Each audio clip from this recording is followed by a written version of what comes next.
নমস্কার স্যার। নমস্কার। Memento films YouTube চ্যানেলের পক্ষ থেকে একটা ঘরোয়া আড্ডায় আপনার সাথে আজকে কিছু সময় কাটাবো। দেখুন, আমি অলোক বন্দ্যোপাধ্যায়, আমার বাবার নাম সন্তোষ কুমার বন্দ্যোপাধ্যায়। আমার জন্ম 21 সেপ্টেম্বর 1956, 1956 সালে আমার জন্ম। আচ্ছা, জন্ম থেকেই আমরা দেখছি এখানকার পরিস্থিতি বা আমাদের ব্যানার্জি ফ্যামিলি, বন্দ্যোপাধ্যায় ফ্যামিলি, আমাদের যে সিনিয়র যারা ছিলেন, আমার জ্যাঠিমা, কাকিমা, জ্যাঠামশাই, আমাদের তখন 51 পরিবার। আচ্ছা, আর তখন আমাদের এলাকায় ম্যাক্সিমাম লোকেরই মাটির বাড়ি। শরৎচন্দ্র চট্টোপাধ্যায় যে বাড়িটা আছে, মাটির পাট দেয়া যেরম বাড়ি, এরম এই যে আমাদের সব থেকে বড় পানিত্রাস গ্রামের বড় গ্রাম এই ব্যানার্জি পাড়া, আচ্ছা, সব থেকে মানে বিগেস্ট পাড়া। আচ্ছা। তা এইখানে আমাদের আগমন যদি আপনি বলেন, আমরা কেন কোত্থেকে এলাম, আমরা তো আদি এখানকার নয়, আমরা কোত্থেকে এলাম আপনাকে আগে জানতে হবে। আচ্ছা, আমি আমাদের সিনিয়রদের জ্যাঠিমা, কাকিমা, দাদু, মোটামুটি যারা ছিলেন আগে, আচ্ছা, তাদের কাছ থেকে যতটা শুনেছি বা জেনেছি সেইটুকুই, তার বেশি বলতে পারবো না। কিন্তু আচ্ছা, অ্যাকচুয়ালি আমরা কৃষ্ণনগরের বাসিন্দা ছিলাম, পূর্বপুরুষ। নদিয়ার কৃষ্ণনগর, কৃষ্ণচন্দ্র মহারাজ কৃষ্ণচন্দ্র ছিলেন আচ্ছা, ওইখানকার। কৃষ্ণনগর বলতো, আচ্ছা, চলতি কথা লোক বলতো কৃষ্ণনগরের। আচ্ছা, ব্রজমোহন বন্দ্যোপাধ্যায় প্রথম এখানে আসেন। ওই মহারাজ কৃষ্ণচন্দ্র, উনি ওখানকার এইখানকার স্টেটটাকে দেখভাল করার জন্য দানপত্র হিসেবে এখানে পাঠায় ওই ব্রজমোহন বাবুকে, বন্দ্যোপাধ্যায়কে। আচ্ছা। ওনার আসা ফার্স্ট। এই পুরুষ কত ধরবেন, আমরা ধরুন এটা 12 থেকে 14 পুরুষ আপনার এখানে আছে এখানে। আচ্ছা, সেই সময়কার পর যদি কথা ধরেন, আচ্ছা, তো সেই তখন উনি এসেছিলেন এখানে, এসে এখানে এই স্টেটে থাকতেন। তারপরে বংশ বিস্তার হয়েছে আস্তে আস্তে আস্তে আস্তে বেড়ে। আমার জন্ম থেকে দেখেছি আমি যেখানে আমাদের 12টা বাড়ি, ব্যানার্জি বাড়ি, আর শাখা পোশাখা সেইখান থেকে হয়েছে। আচ্ছা। জ্যাঠা, কাকা, এইসব ব্যাপারটা বেড়েছে, বেড়ে বেড়ে এতটা হয়েছে। সেই হচ্ছে আমাদের পূর্বপুরুষের ইতিহাস। এই যে স্কুলটা দেখছেন, পানিত্যা স্কুল, আমার দাদুর স্কুল প্রতিষ্ঠিত। আমাদের পানিত্যাসে ব্যানার্জিদের বাজার আছে, পুরনো বাজার, এখনো মাঠের দ্বারে দেখবেন, ওটা পানিত্যাসে আমাদের ব্যানার্জিদের বাজার। এবং এইখানকার তখন শাসন, মানে এইখানকার যে স্টেট দেখাশোনা করতে দিয়েছিলেন রাজা ওনাকে, তখন এইখান থেকে বিস্তার হয়েছে। এখানেই তখন আমরা সেই তখন থেকে প্রতিষ্ঠিত। আচ্ছা, এই হচ্ছে আমাদের ব্যানার্জি বাড়ির ইতিহাস। আচ্ছা। আরও খুঁটিনাটি অনেক কিছু রয়েছে, এর মধ্যে সেগুলো তো আমাদের জানা নেই, অজানা। আচ্ছা, তা মোটামুটি এই জিনিসটা আমরা পেতে পারি। আমার কাছে যদি বলেন তো কিছু পুরুষের লিস্ট আমার কাছে আছে, সেটা পরে আপনাকে খুঁজে আমাকে দেখাতে হবে। আচ্ছা, মানে কয়েক পুরুষের পর পর পর নাম নাম এর নাম নাম নাম করে এখান থেকে এই 4টে বেরিয়েছে, এখান থেকে 2টো, এরকম বেরিয়ে ব্যাপারটা বেরিয়েছে। ফ্যামিলি চেয়ার, ফ্যামিলি যেটা আছে, হ্যাঁ, একটা তো গাছ, এবার গাছ থেকে তার শাখা পোশাক আসবে যেমন বেরোয়, এও ঠিক তাই। Family tree. ফ্যামিলি ঠিক। ব্যানার্জি বন্দ্যোপাধ্যায় পরিবারের এইটা হচ্ছে আসলে। আচ্ছা, খুব ইন্টারেস্টিং। হ্যাঁ, না জানি। আর তখন আমরা দেখেছি আমাদের জমি জায়গা প্রচুর ছিল। আমার বাবা জ্যাঠামশাই ওদের আমলে, আমার জ্যাঠামশাই ছিলেন বিষ্ণুপদ বন্দ্যোপাধ্যায়। আচ্ছা, উনি নিঃসন্তান ছিলেন। আমরা মানুষ আমার জ্যাঠিমার কাছে, আচ্ছা, আমাদের যে আমরা 6 ভাই 3 বোন, আচ্ছা, আমার বাবার 6টি ছেলে 3টি মেয়ে। আচ্ছা, প্রথমে বড়দা, মেজদা, শেষদা, তারপরে বড়দি, মেজদি, ছোটদি, তারপরে আমরা পরের 3 ভাই। আচ্ছা, এই হচ্ছে আমাদের ফ্যামিলি ছিল। এরকম জ্যাঠা কাকাদের ছিল। তখন এখানে ম্যাক্সিমাম 6টা, 8টা, 10টা, 12টা করে ছেলে মেয়ে প্রত্যেকে। আচ্ছা। সেই সময়কার কথা বলছি। তো সেই তখন তারা ঠিক, এখন তো ধরুন খুঁজে পাওয়া যায় না। আমি তো ওই খেলাধুলা নিয়ে, আমি তো এখানকার অন্তত 10-20টা গ্রাম ঘুরি।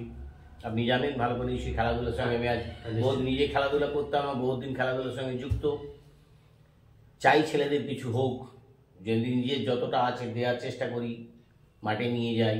এখনকার তো সিচুয়েশন যা চলছে দেখছেন, মোবাইল ঘাঁটছে বসে বসে, মোটা হয়ে যাচ্ছে বসে বসে, মানে কি বলে জাঙ্ক ফুড খাচ্ছে সব। সেসবকে কি এখন ওই যায়, যে কটা ছেলে মাঠে যায় তাদেরকে ট্রিট করি নিয়ে। আচ্ছা, এইটা নিয়ে আছি। এই হচ্ছে আমাদের ফ্যামিলি হিস্ট্রি। আচ্ছা। মোটামুটি। তো স্যার, একটা বনেদি না আপনাদের ফ্যামিলির মধ্যে? অবশ্যই অবশ্যই অবশ্যই, কেননা আমরা তখন দেখেছি আমাদের পেছন দিকে যে জায়গাটা দেখালাম আপনাকে, ওইটা হচ্ছে আমাদের পুরনো বাড়ি, ওই মানে 4 কামরা ঘর, ওপর নিচু, আচ্ছা তলাগুলো ওয়েল ডেকোরেটেড, এরকম সিমেন্ট, আপনি বুঝতে পারবেন না যে মাটির বাড়ি বলে। আচ্ছা আর কিন্তু ওই মাটির বাড়িতে প্রলেপ দেয়া, কিসের প্রলেপ?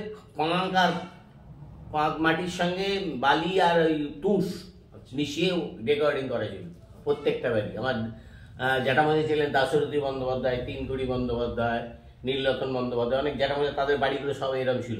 আর কাজ দিলে আমরা মাথা খারাপ হয়ে যায়, মাটির কাজ ওইসব লোকেরা করতো, গোপালবাবু, কুঞ্জবাবু, এরা সব ছিল তখন আমাদের জ্যাঠা কাকা বাবাদের কাজের লোক, মাটির কাজের লোক, মাটির কাজ। এখন যেমন রাজমিস্ত্রি আপনি খোঁজেন, ইটের কাজ করার জন্য, তখন ওরা ছিল ওই মাটির কাজে। শরৎর বাড়ি তো ওনারাই তখন করেছে।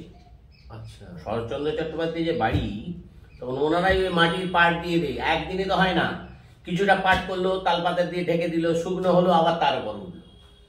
পানাগুলো দেখেছেন তাকে, আঁকু করে ধরতে পারবেন না। একদম। এইটা হতো কি তখন আমাদের এই গরমকালে না, তখন আর তো এসির তো চল নেই, ঘরগুলো একদম কুল, আচ্ছা টালি খড়, ম্যাক্সিমাম টালি খড়, পরবর্তীকালে টিন এলো, এই দিয়ে ছাওয়া হতো উপরগুলো। আচ্ছা বুঝেছেন, আমাদের তখনকার এইসব জিনিস ছিল। এবং আমরা জমি জায়গা ছিল কিছু আমাদের তখন, আমরা এই তখন নদী তো রূপনারায়ণ একদম কাছে ছিল, সর্বপুর বাড়ির গায়ে ছিল রূপনারায়ণ, আমরা নিজেরাও দেখেছি। আমরা বাবার সাথে যেতাম, কোলাঘাটে আমাদের বাজার ছিল। আচ্ছা কোলাঘাটটা আমাদের বাজার ছিল, মাসকাবাড়ি বাজার আসতো কোলাঘাট। আচ্ছা এইখান থেকে নৌকো, আমাদের লক্ষ্মীপতির নৌকো যেত, নিমাইপতি লক্ষ্মীপতি আছে না শরৎচন্দ্রের বাড়ির পাশে, ওদের নৌকো যেত, ওই নৌকোতে আমরা যেতাম বাবার সঙ্গে সকালবেলা আচ্ছা বাজার করে আনতো, কয়লা, চাল, আনাজ এনে উঠতো, এখান থেকে তোলে লোক নিয়ে নিয়ে চলে আসতো। এবং আমাদের সুন্দরবনের জমিও ছিল, সেই জমির ধানও আসতো ওইখানে। আচ্ছা বাড়ির মধ্যে বিরাট একটা গোলা ছিল আগে, আচ্ছা গোলা, তখন গোলা বলুন বিরাট, মানে 30 ফুটের মতন একটা লম্বা ছিল, শুধু গরু আর ছাগলের গোয়াল আচ্ছা আমাদের, পুরো লম্বা ভাবে আমরা দেখেছি, কত বড় বড় ছাগল ছিল সেখানে, গরু ছিল, আচ্ছা মানে তখন এলাই ব্যাপার ছিল সেই সময়। এই হচ্ছে আমাদের মোটামুটি ব্যানার্জি বাড়ি, সবগুলো সবারই মোটামুটি সব, মানে এরকম যখন ফ্যামিলি যত বেড়েছে প্রত্যেকেরই কিছু না কিছু তখন এইরকম ছিল।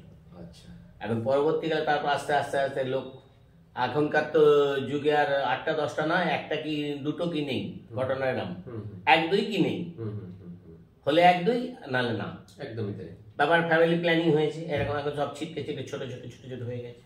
আচ্ছা, তো অ্যাকচুয়ালি আপনাকে এলাকায় বলিদা বলি সবাই জানে। হ্যাঁ, আমার ডাক নাম, অ্যাকচুয়ালি আমার নাম, যদি আপনি এইটা সম্বন্ধে বলি, আমার জাঠিমা বলরাম, আমার রাজনাম বলরাম, মানে পুষ্টির নাম বলরাম। আচ্ছা আমি আমার মায়ের 8ম গর্ভের সন্তান, আচ্ছা 8ম গর্ভের সন্তান আমি আমার মায়ের, সেই জন্য আমার রাজনাম হয়েছিল বলরাম। আচ্ছা তো আমার জাঠিমা আমাকে বলরাম বলরাম করে ডাকতো, ওই বলা থেকে বলরাম থেকে বলা বলা করতে করতে আজকে এই জায়গায় অপভ্রংশ হয়ে এই জায়গায় দাঁড়িয়েছি। আচ্ছা বুঝতে পারছেন ব্যাপারটা হচ্ছে এইটা, রাজনামটা আমার বলরাম। আচ্ছা কুষ্টির আমার আছে, কুষ্টি এখনো দেখালাম, হ্যাঁ। কুষ্টি রাজনাম হচ্ছে বলরাম। আচ্ছা, সেই জন্য মানে বলিদা বলতেই হ্যাঁ, এলাকায় মোটামুটি সবাই চেনে, এলাকায় এই নামে আমাকে সকলে চেনে। হ্যাঁ সেটাই তো, মানে মিস্টার অলোক ব্যানার্জি না, সেটা আপনি আমার অফিস বা বাইরে অলোকদা বলে অনেকেই চেনে। হ্যাঁ, কিন্তু এইখানকার এই তত অঞ্চলের দেউটি থেকে বিরামপুর, কল্যাণপুর, এই তল্লাটে আমাকে এক জায়গায় এই নাম দিয়েছে। আচ্ছা, তো স্যার আজকে আপনার সাথে গল্প করতে বসার একটাই কারণ, এবং মুখ্য কারণ, যে আপনি একদম মানে মাননীয়, মানে কথাসাহিত্যিক বা শ্রদ্ধেয় কথাসাহিত্যিক, স্মরণীয় বরণীয় কথাসাহিত্যিক শরৎচন্দ্র চট্টোপাধ্যায় মহাশয়ের বাড়ির একদম কাছে আছেন। তো আপনার কাছ থেকে আমরা একটু জানবো, এমন কিছু বলবেন যেটা আমরা হয়তো এর আগে কখনো শুনিনি, বা শুনলেও নতুনভাবে আপনার থেকে আমরা শুনতে চাই, যে শরৎচন্দ্র চট্টোপাধ্যায় মহাশয়ের সাথে বা তার বাড়ির সাথে আপনাদের ব্যানার্জি বাড়ির কোনো যোগাযোগ, বা তৎকালীন সমাজ ব্যবস্থায় শরৎবাবু যেভাবে সময় অতিবাহিত করেছেন এখানে, তো সেই বিষয়ে যদি কিছু স্মৃতিচারণা করেন তাহলে আমাদের দর্শক বন্ধুদের জন্য কিন্তু। আচ্ছা দেখুন, আমি হয়তো খুব সর্বর বই খুব একটা বেশি পড়িনি, কিছু কিছু পড়া হয়েছে, হয়তো ভুলেও গেছি, মনে থাকে না ন্যাচারালি, 70 বছর বয়স হলে এখন মনে রাখাও সম্ভব নয়। তবে যেটুকু ঘটনা আমি শরৎবাবুর সম্বন্ধে শুনেছি আমার পারিপার্শ্বিক লোকের কাছ থেকে, বা শরৎবাবুর যে একদম পার্শ্ব চর ছিল ভৃত্য মাননীয় গোপালচন্দ্র হাজরা, উনি ছিলেন শরৎবাবুর একদম মানে পার্শ্ব চর যাকে বলে। আচ্ছা। সব সময় উনি থাকতেন। ওই গোপালবাবু বলছি না, বললাম না আমার বাবার সময় গোপালবাবু, কুঞ্জবাবু, এসব হাজরা বাড়ির যে লোক কিছু ছিলেন, তারা কিন্তু আমার বাবার পেটের লোক, কাজের লোক। আচ্ছা। তা ওই কাজ করতে আসতো বাড়িতে, গোপাল বাবা ডাকছে, ডেকেছে, হ্যাঁ বাবু বলুন, এই এখানে ছেড়ে গেছে করে দে। তো ওরা ওই মাটির কাজ সব করতো।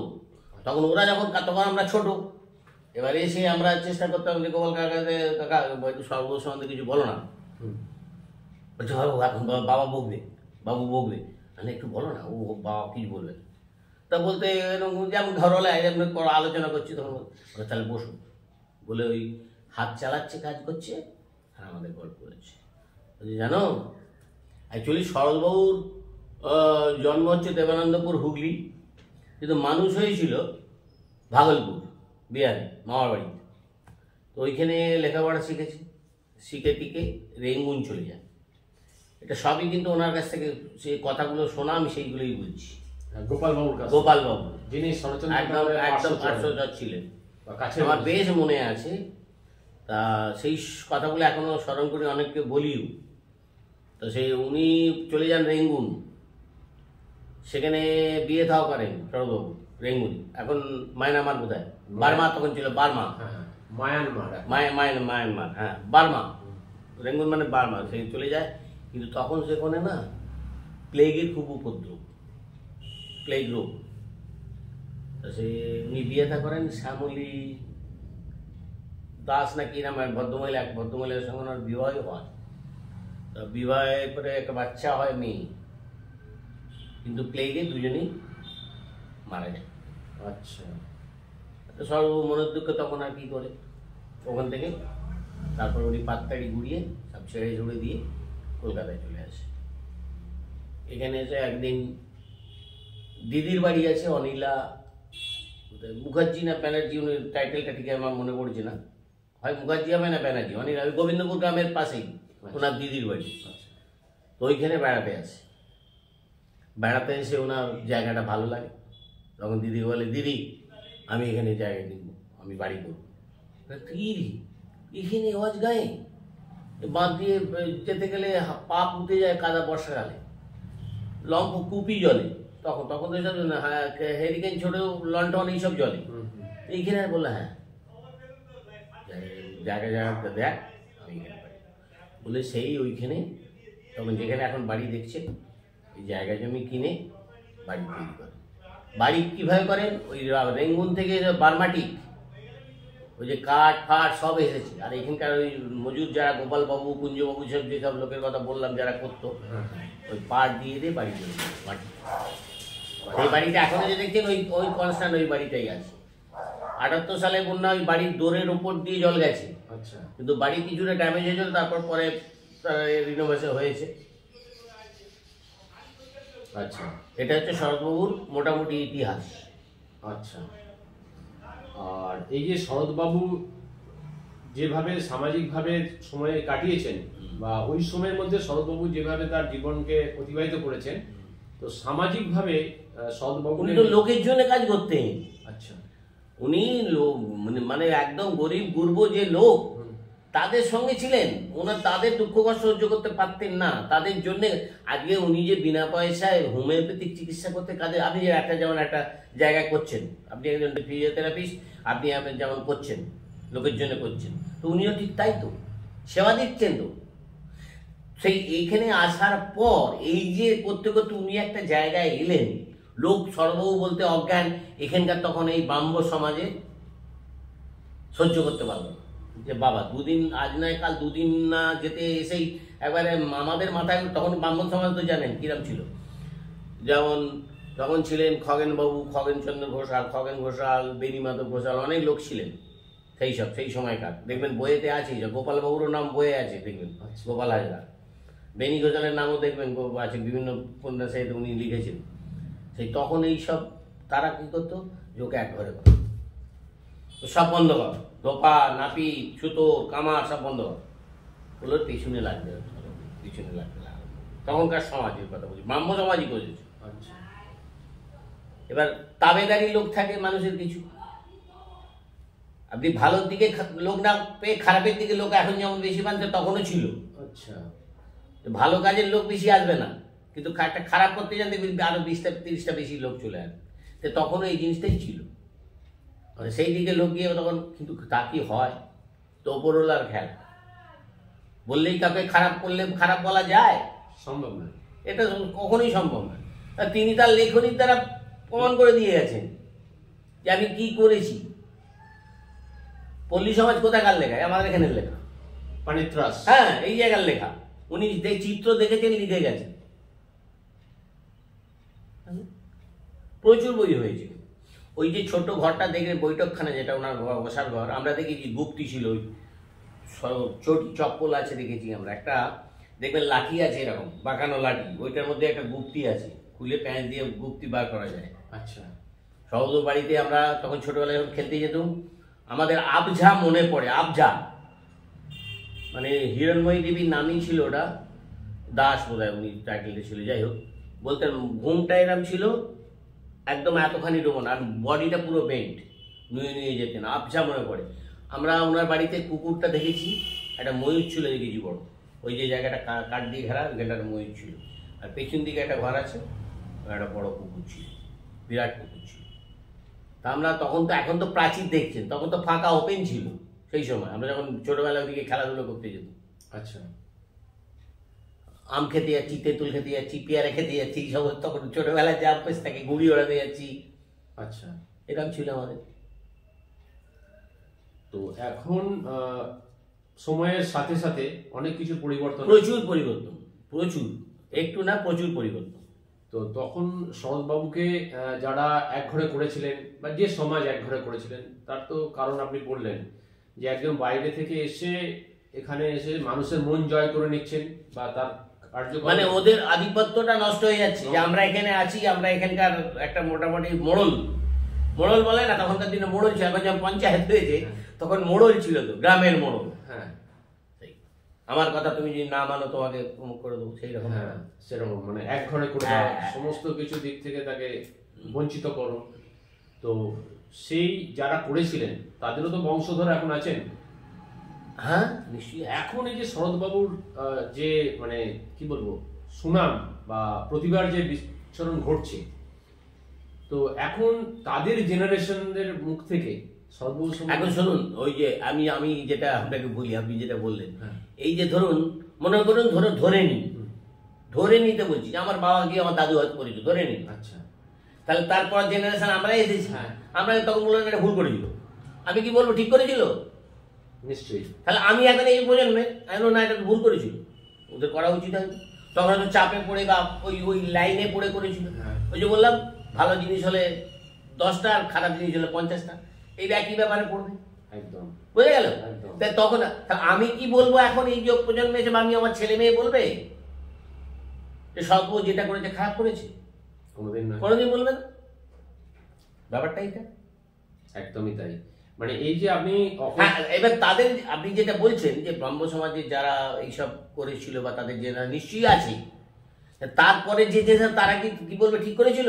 না, একই কথা বলবে, একই কথা বলবে, না এটা ভুল করেছিল, ও ঠিক করা উচিত হয়নি, এটি শরৎবাবুর সাথে এই ব্যবহার করা উচিতই হয়। কেন তারা তখন ওইটা বুঝতেই পারেনি যে কি। আরে বই লেখে, গুরুত্ব দিত তখন, কবিতা লেখে, ব্যাপারটা এইরকম ভাবে তখন নিত,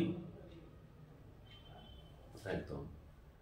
তখন এসব গুরুত্ব, তখন কি লেখাপড়ার এত চল ছিল আপনি বলুন তো? এই এখনকার যাই বলুন না কেন, এখনকার লেখাপড়ার ছোট থেকে বড় একটা প্রসার, ধনী থেকে গরিব, গুরব যাকে বলে, গরিব গুরব যাকে বলে, লেখাপড়ার চলটা কোথায় গেছে বুঝতে পারছেন?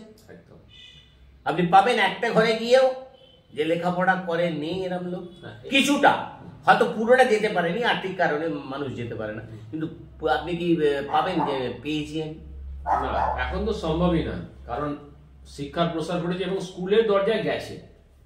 তাহলে ব্যাপারটা এইটা, তখন ছিল স্কুলের দরজায় চিন্তন অনেক, হ্যাঁ চিন্তা না, আর এখন যদি না না খুঁজে পাওয়া যায়, ছেলে মেয়েকে তখনকার দিনে ছেলে মেয়েদের স্কুলে যেতে হবে। হ্যাঁ আমার কথাই বলি, আচ্ছা আমার খগেন্দ্রনাথ বন্দ্যোপাধ্যায়, বীরেন্দ্রনাথ বন্দ্যোপাধ্যায় আমার কাকা জ্যাঠা, এই পাশেই, আচ্ছা ওই পাইতে স্কুলে মাস্টার ছিল। আর গদাধর বন্দ্যোপাধ্যায় আমার তো দাদু বললাম, আমার দাদু স্কুল প্রতিষ্ঠিত পাইতে স্কুল। কাকারা যাচ্ছে স্কুলে, বাবা বলছে খগেন এই ছেলেটাকে নিয়ে যেত। হাই দাদা বলছে কেন 6 বছর বয়স হয়, তুই নিয়ে যা, 6 বছর হয়নি তুই কি আর, তুই কমিয়ে দিবি, মুখে মুখে, বুঝতে পারছেন? তা তখন আমরা প্রাইমারি স্কুলে পড়েছি এইভাবে।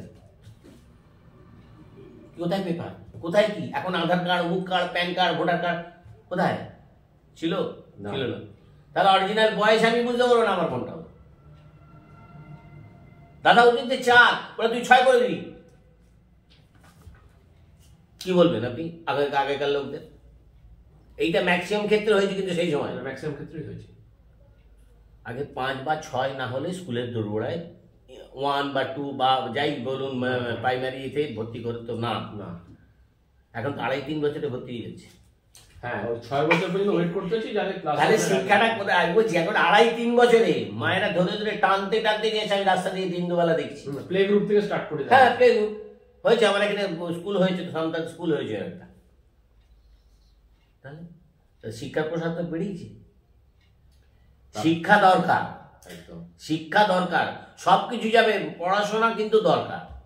মানুষকে বুঝতে হবে ঠিকটা, এটা যদি প্রকৃত শিক্ষা কেউ পায় সে ঠিকঠাক, তাকে কাকেও বোঝাতে হবে না যে আমাকে মুখ করো, আমাকে চুপ করো, আমাকে না, সে নিজে বুঝে যাবে আমি কি করবো, ঠিক যাই।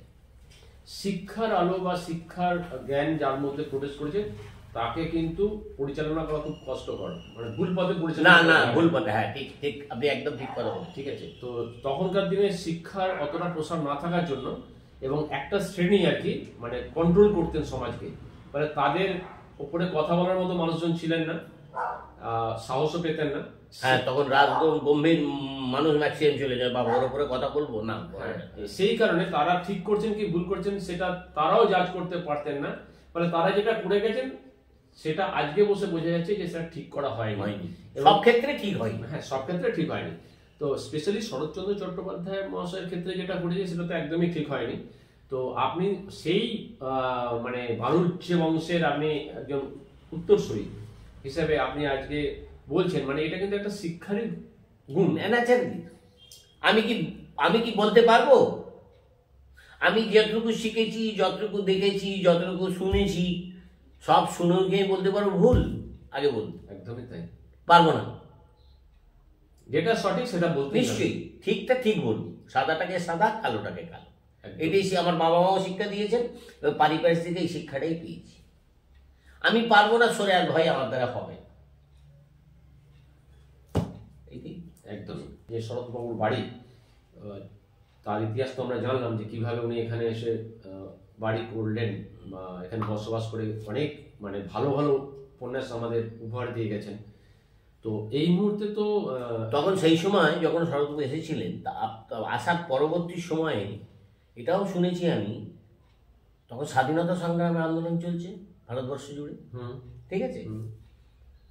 সেই সময় বহুত বিপ্লবী আত্মগোপন করতে আসতেন, থাকতেন, শোনা কথা রাতের অন্ধকারে, কারণ তখন পুলিশি নির্যাতন, ব্রিটিশ পুলিশি নির্যাতন তো প্রচুর ছিল। আপনি শরৎচন্দ্র বাড়ি গেছেন? হ্যাঁ আমি গিয়েছি। একটা মূর্তি দেখেছেন রাধাকৃষ্ণ? যখন চিত্তরঞ্জন দাস, সিয়ার দাস যখন জেলে যাচ্ছে, শরৎবাবুর হাতে মূর্তিটা দিয়ে গেছিলেন, শরৎবাবু, শরৎদা তুমি এটা রাখো, ভাই তুমি এটা কাছে রাখো, একটা নিত্য পুজো করো। উনি দিয়ে জেলে গেছিলেন। সিয়ার দাসের দেওয়া দেখবেন লেখা আছে, হ্যাঁ চিত্তরঞ্জন দাস। হ্যাঁ হ্যাঁ। সেই তাহলে উনি ছিলেন কংগ্রেসের প্রেসিডেন্ট সেই সময়টা, ন্যাশনাল কংগ্রেসের প্রেসিডেন্ট ছিলেন হাওড়া জেলা শরৎবাবু। আচ্ছা বুঝলেন? অর্থাৎ সেই সময় মানে রবীন্দ্রনাথ এসেছিল কিনা আমি যাই না, শোনা কথা, অনেক বিপ্লবী আসতেন এবং ভালো ভালো লোক আসতেন ওনার কাছে।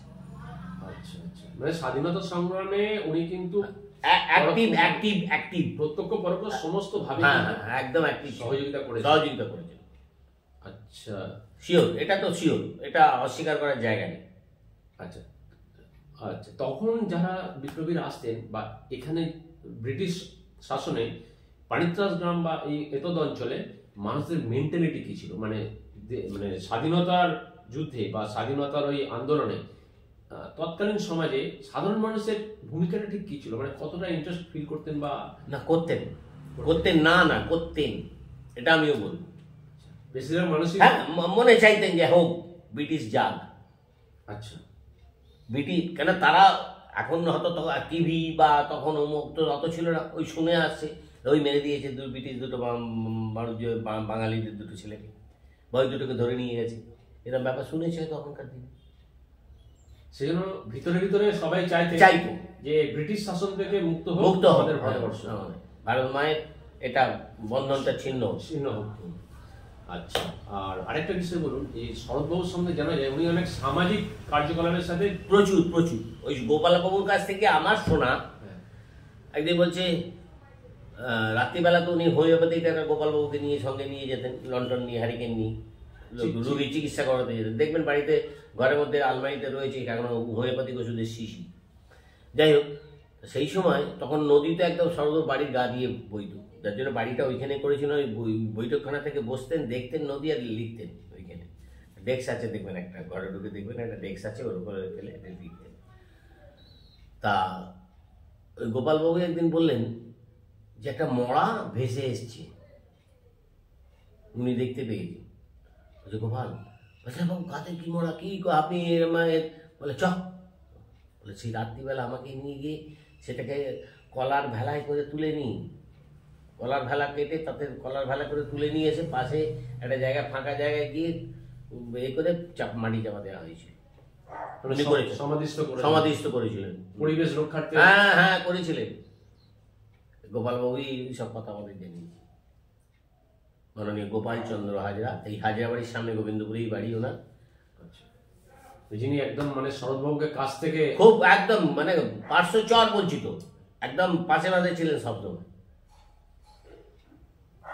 এই যতটুকু শোনা উনাদের কাছ থেকে, এছাড়া অত জ্ঞানগম্য আমাদের নেই দাদা। আমরা হয়তো সর্বকে ভালোবাসি, সর্বকে দেখি, সর্বর জন্য আজ এত লোক আসছে, আমরাও চাই আসুক, এলাকাও ডেভেলপ হচ্ছে, লোক জানতে পারছে, এলাকারও বাড়ছে ন্যাচারালি, তো আমরাও তো চাই, আমরা কোঅপারেশন সবসময় করি। হ্যাঁ, পানিত্রাস গ্রামের মানুষজন কিন্তু বাইরের মানুষ না, আমাদের এখানটা পানিত্রাসটা অ্যাকচুয়ালি আপনি যদি বলেন খুব কালচার সব দিক দিয়ে। আমি ছোট থেকেই দেখে আসছি, মানুষ হয়ে আছি এখানে, খেলাধুলা, গান বাজনা, নাচ, কি চাই আপনার। এখন তো তবু কমে গেছে। আমি আমার জীবনেই বলছি, আমি তো নিজে আমার ইনস্ট্রুমেন্ট তবলা ছিল। আমি হিরণময় গঙ্গোপাধ্যায়ের ছাত্র গোপাল চট্টোপাধ্যায় ফুলগাছিতে ওনার কাছে শিখতে যেতাম, শিখেছি বহুদিন, প্রায় ধরুন আমি 78 আগে থেকে, বন্যার আগে থেকে শিখছি, মানে 72-74 থেকে শিখছিলাম বহুত দিন, শিখেওছি, প্রোগ্রামও করেছি। তখন আমার নিজের একটা নাচের ড্যান্স গ্রুপ ছিল, আমার মেয়েও নাচতো, খুব ভালো ভালো ড্যান্স পারফর্ম করতো, বিভিন্ন জায়গায় প্রোগ্রামও করেছি ভালো ভালো জায়গায়। তারপর নাটক অফিসের প্রচুর নাটক করেছি বিভিন্ন হলে, বড় বড় হলে। তা আমরা মোটামুটি এই সাংস্কৃতিক দিকটা সকলেই ভালো কম অল্প বিস্তর বুঝি। আচ্ছা, তো আরেকটা বিষয় হচ্ছে শরৎবাবুর বাড়ি যেখানে অবস্থিত এই পানিত্রাসে, সামতা বেল, মানে পানিত্রাস আর সামতা, ওই যে নামটা দিয়েছে সামতা, ওইটা একটা আপনি ধরুন কল্যাণপুর অঞ্চল আর শরৎ অঞ্চল, হ্যাঁ, এই দুটোর মধ্যবর্তী জায়গায় বাড়িটা হয়ে আছে। আচ্ছা, যার জন্য ব্যাপারটা এটা হচ্ছে পানিত্রাসের সামতা বেল, কথাটা এরকম হয়েছে। আচ্ছা, ক্ষতি কিছু নেই তাতে, মানুষকে চিনলেই হলো, ব্যাপারটা তাই। আমার নাম দরকার নেই, একদম আমার নাম দরকার নেই, মানুষটা কেমন চিনলেই হলো, ব্যাস ব্যাপারটা তাই। তৈরি হয় মানুষ হিসেবে তৈরি হবো, একদম, আর কিছু দরকার নেই। শিক্ষা তো এইটাই যে তুমি তৈরি হবে মানুষ হিসেবে, লোক বলে যেন একটা মানুষ ছিল, ব্যাস। আচ্ছা, অক্ষয় কিছু না, মানুষ যাবে, আসবে যাবে মানুষ, তার কীর্তিটা রয়ে যাবে। তার সর্বভূ চলে গেছে, তার কীর্তি রয়ে গেছে, নেতাজি চলে গেছেন, তার কীর্তি, তবে এইটাই তো থাকবে চিরকাল। মানুষ হিসেবে জন্মালে তো মৃত্যু বরণ করতেই হবে অবশ্যই, কিন্তু এসেছে যখন তোমায় যেতে হবে, এবং আসা যাওয়ার মাঝখানে যে এই কীর্তি, যে কিছু দাগ রেখে যাও, যে আমি একসময় এসেছিলাম পৃথিবীতে, এবং এমনভাবেই রাখতে হবে যেমন শরৎবাবু বা যারা যে সমস্ত সাহিত্যিক কবি মানুষ আছেন তারা এমন সৃষ্টি করে গেছেন যে আগামী প্রজন্ম তাদের এই কীর্তির উপর বেস করে কিন্তু আদর্শটাকে ধরতে পারে, আদর্শটাকে ধরাই তো আসল, রুট ছাড়া তো বেরোতে না না না। তো অ্যাকচুয়ালি এনারা রুট। আমি বলতে চাইছি ওনাকে তো কথা শিল্পী বলা হয়, ওনাকে অনেক সমালোচনার মুখেও পড়তে হয়েছে। বলছি ওনার লেখার মধ্যে যে সমস্ত ক্যারেক্টাররা উপস্থিত হয়েছেন, যাদের বর্ণনা আছে, তো অ্যাকচুয়ালি এগুলো সবই সত্য ঘটনা, মানে উনি যাদের নাম নিয়েছেন একদম ছলনা নেই।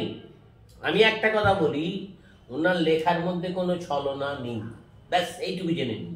মানে রিয়েলটাই রিয়েল রিয়েল দেখেছেন লিখেছেন, দেখেছেন লিখেছেন, ওনার বাস্তবে জিনিস সমস্ত লেখা। এই কারণে ওনাকে কথা শিল্পী বলা হয়। হ্যাঁ অ্যাকচুয়ালি একদম সাধারণ মানুষের। আমি কি বললাম, উনি এসে তো একদম লোকগুলোর সঙ্গে মিশে যেত। এই যে আপনার সঙ্গে মিশে গেছি আমি, কোনো মানে দুই দুই ছুঁইছি কোনো ব্যাপার নেই। উনিও ঠিক তাই ছিলেন। আজকে উনি শিরোপা কেন কানে গ্রহণ করেছেন? এমনি কাজের দ্বারা, নিজের কাজের দ্বারা শিরোপা গ্রহণ করেছেন, এমনি এমনি ঈশ্বরের কৃপা। অবশ্যই শরৎবাবু যেখানে পা রেখেছেন সেটা একটা ঐতিহাসিক ন্যাচারালি আমরা তো তাই মনে করি যে একটা ভালো জায়গায়, আমাদের কপাল ভালো যে আমরা এই জায়গায় এসে পড়ি, সেটা আমিও বলি। এবং শুধু তাই না, আজকে যে দর্শনীয় স্থান বা যারা পড়াশোনা করছেন তারাও শরৎবাবুর এই বাড়িতে আসার জন্য উদ্বৃত্ত। হ্যাঁ হ্যাঁ, আমরা চাই তো আসুক। আমরা বলি যা আমাদের এসে আসে, আমার সঙ্গে আলাপ হয়, কথা হয়, না আসুন, নিশ্চয়ই আসবেন। আসবেন না একবার না 10 বার আসবেন, আমরা আছি, আমরা সবসময় কোঅপারেটিভ, এনি টাইম এনি ব্যাপার আমরা আছি। আমাদের অসুবিধা হলে আমাদের বলবেন। তারাও বলে যান বাহ দাদা খুব ভালো লাগলো, এরকম লোক দিয়ে যায়, কমেন্টস দিয়ে যায়। এই ফিডব্যাক আমরাও পেয়েছি। পানিত্রা সান্তা বেড এই যে গ্রাম, এখানকার যারা অধিবাসী বা যারা বাসিন্দা তারা কিন্তু ভীষণ কর্ডিয়াল। মানে বাইরে থেকে যারা আসছেন এই শরৎবাবুর বাড়ি দেখতে বা স্মৃতিচারণা করতে, বা অনেকেই পড়াশোনার পারপাস বা রিসার্চ তারপরে তারা সেখানে আসেন, তো তারা কিন্তু যথেষ্ট মানে সহযোগিতা পান। এটা আমাদের কাছে খবর। আমরা আপনি জিজ্ঞেস করে দেবেন, আমি তো বলছি আমার নিজের জ্ঞানে আমি যতদূর আছি, আমরা চাই সবটা একটা মানুষ অসুবিধা বলে কি হয়েছে দাদা চলে এখানে দিকে আসো, স্যাটিসফাইড। আজকে আমি যদি বাইরে থেকে কোথাও বাইরে যাই, তাহলে সেকেন্ডকার লোক যদি আমাকে নন কোঅপারেট করে তাহলে ভালো লাগবে, ভালো লাগবে অবশ্যই। তো তারা কোঅপারেট করেন, আমিও করি, ওটা কিছু এটা ন্যাচারাল, এটাই হওয়া উচিত। উনি তো গিয়ে বলবেন যে ওখানে এক ভদ্রলোককে দেখে এলাম, বলবেন তো একদম, বাস আর কিছু দরকার নেই। আমার নাম তো দরকার নেই, নাম কেন, নাম দরকার নেই।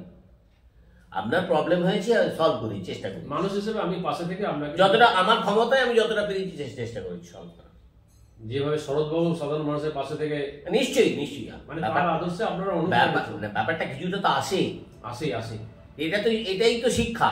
এই যে প্রথম থেকে বলছিলাম না, আজকে দৌড়ে দৌড়ে ঘরে ঘরে যে শিক্ষা পৌঁছে গেছে, এটাই শিক্ষা। তার মানে দেখুন, শুরুতে হয়তো অনেক ঝামেলা ঝঞ্ঝাট হয়েছে বা ওনাকে একঘরে হতে হয়েছে বা অনেক হয়তো সামাজিকভাবে বয়কট করা হয়েছে, কিন্তু আজকে উনি হয়তো ফিজিক্যালি নেই আমাদের মধ্যে, কিন্তু লেখার মাধ্যমে এবং কর্মের মাধ্যমে উনি কিন্তু আছে, কোটি কোটি বছর থাকবেন। উনি যেটা চেয়েছিলেন আলটিমেটলি কিন্তু আমাদের মধ্যে দিয়ে সেটা প্রকাশ পাচ্ছে। এই যে মেলা, এই যে মেলাটা হয় আমাদের এখানে 53 বছর মেলা হলো, এই মেলাটা সৃষ্টি করতে দেখেছেন শরৎচন্দ্রের আগমন হিসেবে শুক্লপক্ষে ইনস্টিনাই জানুয়ারি মাসে যে 20, 21, 22-এর মধ্যে হয় মেলাটা প্রত্যেক বছর। এটা তখন সুনীল সিংহ ছিলেন আমাদের, ওনার বাড়ি হচ্ছে চক্রমালা, মাস্টারমশাই ছিলেন, দারুণ লোক। উনি আর শিশুপতি গুছাইত, আমাদের এখানে ম্যানলোকে বাড়ি, আপনি এখানটা বসেন, ওইখানটা দেখে শিশুপতি গুছাইত মাস্টারমশাই উনিও। তো ওনারা বা জগন্নাথ ঘোষাল, এরকম সমীর ঘোষাল, এরকম কিছু লোক ছিলেন সেই সময়, একদিনের মেলা করেছিল। তখন বলেছে সর্ববর্ণ যে মেলা হবে, আমরা তখন খুব ছোট, আমি বলছি তো এই মেলার ইতিহাস সম্বন্ধে যারা ছোট, যে তাহলে কখন হবে, কথাবার্তা আলোচনা হয়ে বললো দেখুন শরৎচন্দ্রের আগমন হিসেবে শুক্লপক্ষে জানুয়ারি মাসে 20-22-23-এর মধ্যে, তাহলে ওই সময়টা থেকে আমাদের মেলা এবং খুব জনপ্রিয়, দারুণ হচ্ছে, মেলা খারাপ হচ্ছে না। আমি বলছি তো আমাদের এখানকার একটা মানে বিরাট অনুষ্ঠান হয়ে গেছে প্রত্যেক বছর এই জানুয়ারি মাসে শরৎবাবুর নামে মেলা। স্পেশালি 20 থেকে 22 তারিখের মধ্যে শরৎচন্দ্র চট্টোপাধ্যায়ের জন্ম বা আগমন হিসাবে পানিত্রাসের এই মেলাটা কিন্তু প্রতি বছর অনুষ্ঠিত হচ্ছে। 53 বছর এবছর শেষ হলো। 2025-এ 53 বছর কমপ্লিট হলো। তো এটা তো চলতেই থাকবে। হ্যাঁ। তো এই ভিডিও যারা দেখবেন, যতদিন এই ভিডিওটা আপনারা দেখতে থাকবেন, মনে রাখবেন যে শরৎবাবুর বাড়িতে আসা, যদি আপনার ওই জানুয়ারি মাসের 20 থেকে 22 তারিখের মধ্যে আসেন, তাহলে সঙ্গে উপরিপালন হচ্ছে শরৎ মেলা। শরৎ মেলা, শরৎবাবুর নামাঙ্কিত মেলা শরৎ মেলা। একদম। তাহলে এই মেলার কিন্তু বহু মানুষ আসেন, আজ বহু প্রচুর লোক হয়। হ্যাঁ, এবং মানে বহুদূর পর্যন্ত মানুষ জানেন যে এখানে একটা এই ধরনের মেলা হয় এবং এখানে অনেক কালচারাল প্রোগ্রামও হয়, প্রচুর হয়, প্রচুর। তো সেই জন্য আপনারা অবশ্যই পানিত্রাসের এই মেলাতে আসবেন। প্রতি বছর জানুয়ারির 20 থেকে 22 তারিখের মধ্যে মেলাটা অনুষ্ঠিত হয়। মেলার ইতিহাসটা আপনারা শুনলেন মাননীয় ভলিদা, আমরা ভলিদা বলেই বলবো, উনি মিস্টার অলোক ব্যানার্জি মহাশয়। তো ওনার কাছ থেকে আজকে আমরা কিন্তু জানলাম। তো দর্শক বন্ধুরা, আপনারা আসুন, এই শরৎবাবুর বাড়ি দর্শনে আসুন, পরিদর্শনে আসুন, এবং যারা শিক্ষামূলক কর্মের সাথে জড়িত, তারা রিসার্চ বা আরো যারা কিছু জানতে চান, তারা আসুন। স্থানীয় যারা আছেন, এই স্যারেদের মতন মানুষজন, আপনারা তাদের কাছ থেকে অনেক কিছু জানতে পারবেন। অনেক আনটোল্ড স্টোরি হয়তো আজকের মধ্যে কিছু বেরোলো আলোচনায়, কিন্তু এরপরে হয়তো অনেক কিছু থাকবে, মানে ঘটনা চক্র, হয়তো আপনারা সেগুলো জানতে পারবেন। তো এই বিষয়টাকে পুরনো হতে দেওয়া যাবে না।